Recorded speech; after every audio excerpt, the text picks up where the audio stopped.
High, আমি হচ্ছে রানা মুর্শিদি। আমার ইউটিউব চ্যানেলের নাম হচ্ছে BrilliantIT। আমি এই চ্যানেলটির শুরু করি 21শে ডিসেম্বর 2017 সালে, এবং আমার ইউটিউব চ্যানেল লিঙ্কটা নিচে দেওয়া আছে।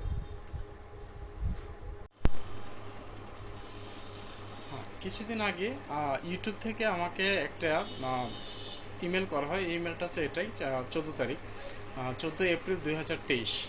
ইমেলটা আমি পেয়ে প্রথমে দেখলাম যে আমার ইউটিউব চ্যানেলটা মনিটাইজেশন হারিয়ে গেছে, অর্থাৎ মনিটাইজেশনটা অফ করে দেওয়া হয়েছে। তো আমি প্রথমে ভাবলাম হয়তো বা আমি কতগুলো আমার চ্যানেলে কিছু শর্ট ভিডিও আছে, সেগুলো আমি এডিট করে ব্যবহার করি অন্যান্য অন্যান্য ভিডিও সেকশন থেকে। তো তার কারণে মনে হয় আমি তাৎক্ষণিক কিছু ভিডিও আমি ডিলিট করে ফেলি। শর্ট ভিডিও এবং অন্যান্য কিছু ভিডিও আছে সেটা। তারপর আমি যখন আমার চ্যানেলের ভিতরে ঢুকি, তারপরে আমি এখানে দেখেছি স্টার্ট আপিল নামে একটা অপশন আছে। স্টার্ট আপিলে গিয়ে দেখি যে এখানে বলা হচ্ছে যে তুমি কোনো ভিডিও ডিলিট করতে পারবে না, এবং তোমাকে একটা আপিল ভিডিও করে সেটা আনলিস্টেড করে তারপর ইউআরএলটা এখানে নিচে দিয়ে দিতে হবে, ঠিক আছে। তখন আমি শকড হয়ে পড়ি, কেন আমি এর মধ্যে ভিডিও ডিলিট করে ফেলেছি। তো আমি ইউটিউবের কাছে ক্ষমা চাচ্ছি, ইউটিউব কর্তৃপক্ষের কাছে। আমার না জানার, আমার অজান্তে যেহেতু আমি ভুলটা করে ফেলছি, ভুলটা থেকে আমাকে যেন মাফ করে দেওয়া হয়, ঠিক আছে। তো এখন আমি বলবো যে আমি ভিডিও তৈরি করার জন্য আমি কি কি ইকুইপমেন্ট ব্যবহার করি। ভিডিও তৈরি করার জন্য মেইনলি আমি যেগুলো ব্যবহার করি সেটা হচ্ছে আমি ল্যাপটপ ব্যবহার করি, আমি কম্পিউটার ইউজ করি, বা আমি হেডফোন ইউজ করি, ট্রাইপড আছে, ব্লুটুথ ট্রাইপড আছে। মেইনলি হচ্ছে এই জিনিসগুলোই আমি ব্যবহার করে থাকি, এবং আমি সাধারণত স্ক্রিনশট ভিডিওগুলো বানাতে এর জন্য আমরা কিছু সফটওয়্যার ব্যবহার করে থাকি।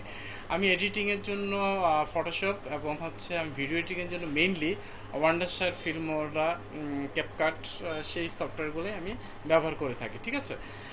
এখন আমি আমার আপিল ভিডিওটা আমি এডিটিং করে দেখাবো।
আমি আমার ইউটিউব চ্যানেলটা দীর্ঘ 6 বছর যাবৎ কাজ করছি। আমি এটার পিছনে অনেক পরিশ্রম দিয়েছি। যে পরিশ্রমের ফলশ্রুতিতে আজ আমার ইউটিউব চ্যানেল মনিটাইজেশন হয়েছে। আমি আমার ইউটিউব চ্যানেলটার সমস্ত কার্য আমি নিজে পরিচালনা করি, নিজে ভিডিও করি। মেইনলি হচ্ছে আমার ভিডিওগুলো হচ্ছে আমি স্ক্রিনশটের মাধ্যমে করি, যেহেতু আমরা ট্যাগ ভিডিও তৈরি করি, ঠিক আছে। অনেক সময় আমার অনেক রকম কপিরাইট ক্লেম আসে বিভিন্ন বড় বড় ইউটিউব চ্যানেল থেকে। এদের কারণে আমার অনেক সময় আমাদের ডিস্টারবেশন হয়। কিন্তু আমার এত পরিশ্রমের পরে এখন আমার ইউটিউব চ্যানেল হচ্ছে এই ধরনের যে আমার সাসপেনশনটা আমি কোনোভাবে গ্রহণযোগ্য নয়। আমি আশা করব ইউটিউব কর্তৃপক্ষ দ্রুত আমার চ্যানেলটা ফিরিয়ে দিবেন। সো ধন্যবাদ ইউটিউব আমাকে একটা সুযোগ দেওয়ার জন্য। আশা করি আমি ইউটিউব চ্যানেলটা আবার ফিরে পাবো। ধন্যবাদ।